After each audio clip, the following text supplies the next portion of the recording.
আসসালামু আলাইকুম প্রিয় দর্শক, আমি ডাক্তার মোহাম্মদ রায়হানুদ্দিন। আজকে যে রুগীটি দেখছেন সে মূলত তার পা ফাটার সমস্যা নিয়ে এসেছিল। এই বাচ্চা রোগীটি যখন আমাদের চেম্বারে এসেছিল খুবই খারাপ অবস্থা ছিল।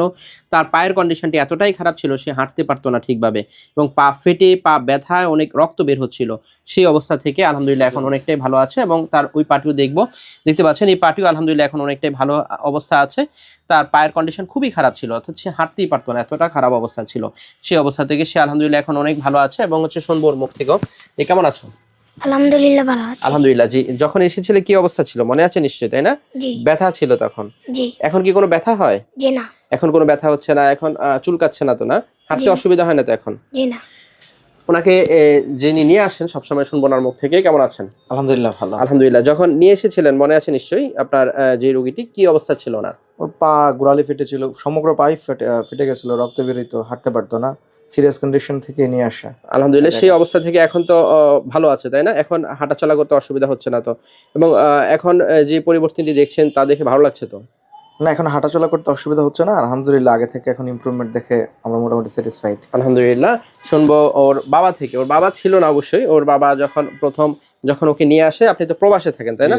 প্রবাস থেকেই আপনি আপনার ছেলের যে কন্ডিশনটি ছিল সেটি ভিডিও কলে দেখতেন। দেখে অনেক খারাপ লাগতো নিশ্চয়ই যে দেশে আসতে পারছেন না, ছেলেটি হাঁটতে পারছে না, হ্যাঁ, পায়ে ব্যথা। সাধারণত প্রবাসে যারা থাকেন তাদের সন্তানদের যদি কোনো অসুস্থতা হয় তারা প্রবাসে বসেই ছটফট করতে থাকেন সন্তানের জন্য, যে আসতে চান কিন্তু আসতে পারছেন না। এবং পরবর্তীতে তিনি আসলেন, এই অবস্থায় ওনারও ছিল যে তিনি আসলে বাচ্চার জন্য অনেক ছটফট করতেন যে আসলে ওনার বাচ্চাটা হাঁটতে পারছে না অসুস্থতার জন্য। সেই অবস্থা থেকে এখন দেখে কেমন লাগছে? আলহামদুলিল্লাহ ভালো লাগছে। আলহামদুলিল্লাহ এখন ভালো লাগছে তো? এবং আপনি দেখে সন্তুষ্ট আছেন তো?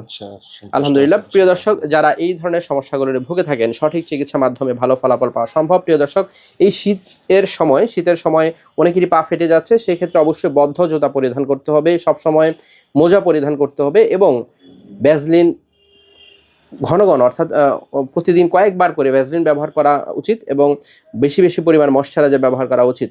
প্রিয় দর্শক, তারপর যদি আপনি কন্ট্রোল থাকছে না তাহলে অবশ্যই একজন ডাক্তারের শরণাপন্ন হওয়া উচিত। সেক্ষেত্রে সঠিক চিকিৎসার মাধ্যমে ভালো ফলাফল পাওয়া সম্ভব।